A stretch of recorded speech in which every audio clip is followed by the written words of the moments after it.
Hey everyone, it's Michael GoosebumpsFan. I hope you're doing well today. Today I have a book review for you of one of my favorite eras or subgenres, whatever, of Goosebumps called Give Yourself Goosebumps. And if you don't know what these are basically choose your own adventure books where you can pick a page that you start reading. Well, once you get to the beginning of the book, you pick a page at the bottom of the page that says, or you pick an option, let's say. Like it'll tell you to go to page such and such if you want to choose this option in the story and progress in the story, or choose this page to go further into the story on this other choice that you can make. It's very interesting stuff. I like choose your own adventure books. I love the Give Yourself Goosebumps books because of that. And this particular one is Give Yourself Goosebumps number 26, Alone in Snakebite Canyon. This is not one that I hear talked about much. I've heard maybe one or two people mention this in all of the time I've done YouTube for Goosebumps, which is about 2 years now. And yeah, I've never heard people actually request this or anything. I gotta tell you, the premise for both of the different stories, usually these books only have two different options of stories you can go to. Now some of them might have more than one option or more than two options at the bottom of a page.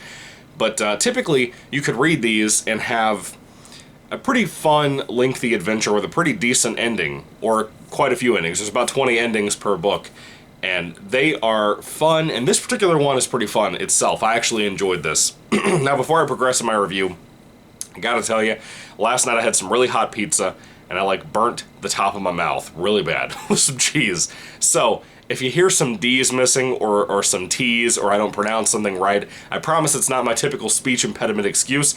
It's I burnt the crap out of my mouth. I feel like I have a lisp more so than I've ever had. So just bear with me. Okay. Anyway, Alone in Snakebite Canyon is pretty fun. I wanted to go for this because it's kind of like a summertime vibe. Essentially what it is that you and your brother, your older brother, named Pete, and your family are going out to this national park to go camping. I'm not entirely sure where the Snakebite Canyon title comes in. I guess it's just like a nickname for the area because there's a lot of snakes and national parks and whatnot. And you guys are going to camp out there. I think it's for a whole week, not just a weekend.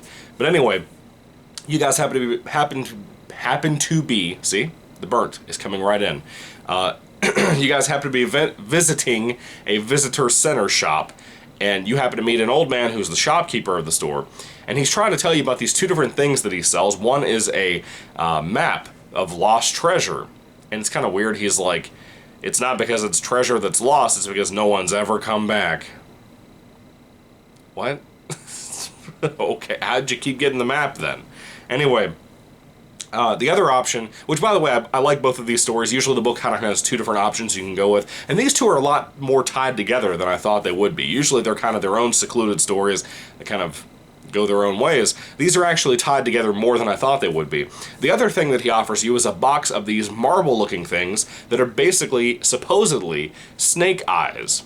And the idea is that these snake eyes are taken from some snake, I think like a vulture or something, or an eagle. I think it was an eagle or a falcon, whatever. Some kind of big bird took out these supposed eyes from a snake. And if you happen to buy these eyes and own them, you'll hear the snake in this very urban legend way, crawling after you, slithering after you, whatever, constantly saying, where are my eyes? Or give me back my eyes. And that was pretty cool. I gotta be honest, I liked both of the story routes. You could go the Lost Treasure map and this Snake Eyes one. The Snake Eyes one, I think, has a lot more adventure feel to it. It's kind of, both have a little bit of adventure, but that one in particular has, a very cool way with the Snake Eyes. Now, what the Snake Eyes do, if you use those, or if you buy those, if you go that choice route of the story, essentially you buy those eyes, and every time that you, rub one of the eyes, for example, let's say you're in a situation where you're kind of pinned to the wall, and you want to fly out of there. Let's say one of the eyes looks like an eagle. You can rub that particular eye, you turn into an eagle. Usually the main character has to store the snake eyes in his mouth to try to get out of there. But you'll turn into an eagle and you'll fly away, and that particular transformation only lasts for 1,000 heartbeats, which isn't a very long time. And that's all the time you got with that. So you have to kind of be careful and monitor your heartbeats if you can, because different animals with different types of abilities, like a kangaroo rabbit, for example, probably has a really high rate of heartbeats. At least this book kind of thinks so, because of all the energy they use all the time, jumping around and whatnot. And so you have kind of that panic there of, there's a little bit of tension that can happen with the story. There's some pretty cool things that happen with the snake eyes thing that I really liked. I really, really dug that. Now, I liked that part, but it wasn't enough to make me, like, love the book. It was a good book, don't get me wrong. It's a really good book, and I actually love it more now than I did before when I was reading it until this morning. Really, really enjoyed that part of the book. Now, last night, I finally got more into the treasure map storyline. And, of course, when I read this, I use a ton of bookmarks so I can make sure I keep up with all the different options and read the entire book, because I like to read the whole thing, man. And when I read through the treasure map storyline starting last night, I really got into that, but it was kind of like lukewarmish. You know, it wasn't really the most engaging thing I'd ever read. But I will say this, towards the end of this particular storyline, you encounter a monster called the Watcher, or the Watchers. There's more than one. And I will tell you, the Watchers, the way it's described, has to be one of the creepiest Goosebumps villains I've ever heard of in my life. Now, there are many Goosebumps villains out there that we all love and we love to hate. The Mud Monsters, I think, are creepy. Slappy, I think, is creepy but funny. The Haunted Mask is an eerie story, but it's more about the story being scary than the actual monster, you know what I mean? Monster Blood, not really scary at all, more comedic books than anything. But even so, my point is, these Watcher creatures, they remind me very much of the first special edition of the Give Yourself Goosebumps books. I think it's called Into the Jaws of Doom. I believe it's what it's called. I think that's what it's called. Anyway, it's the one with the big T-Rex skeleton. It takes place in a museum, a science museum. And that book was a giant mess. However, there was one big villain in there that I loved called the Visible Man. Not the Invisible Man, the Visible Man.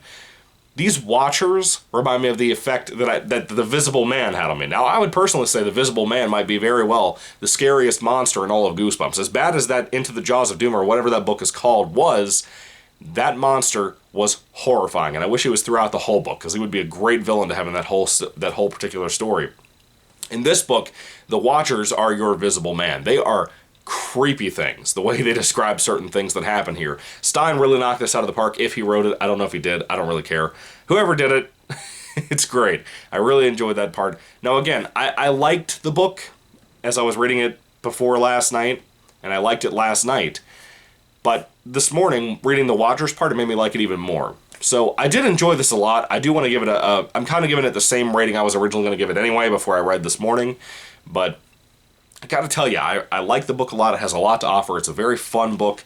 This is kind of that era, too, where the Give Yourself Goosebumps books art just changed, and it's not very good. It's like computer art, like pixel art. Not pixel art, but like paper art, or whatever it's called, clip art. I don't know. It looks ugly. I don't really like that cover.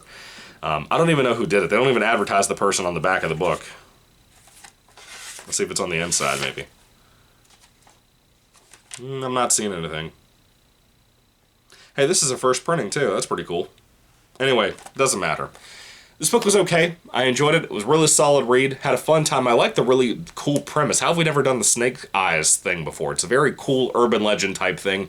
The snake chasing after you throughout the book is kind of a neat twist on this, too, if you go that route of the story. And the treasure map story, like I said, it's kind of by the numbers as a treasure map story type of thing with you and your brother trying to find the treasure.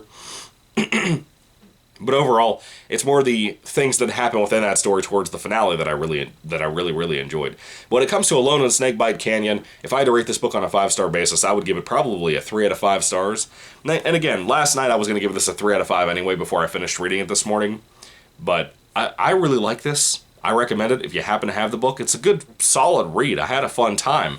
It's just not the best Give Yourself Goosebumps book, nor is it one of the best Goosebumps books I've ever read.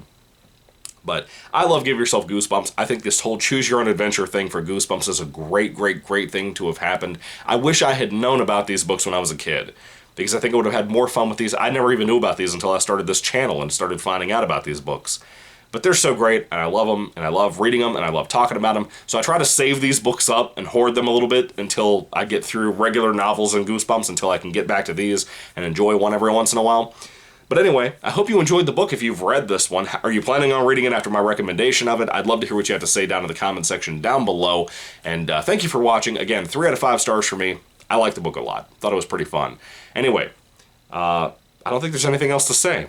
Anyway, may the Lord Jesus Christ bless you guys today. 3 out of 5 stars. Goodbye.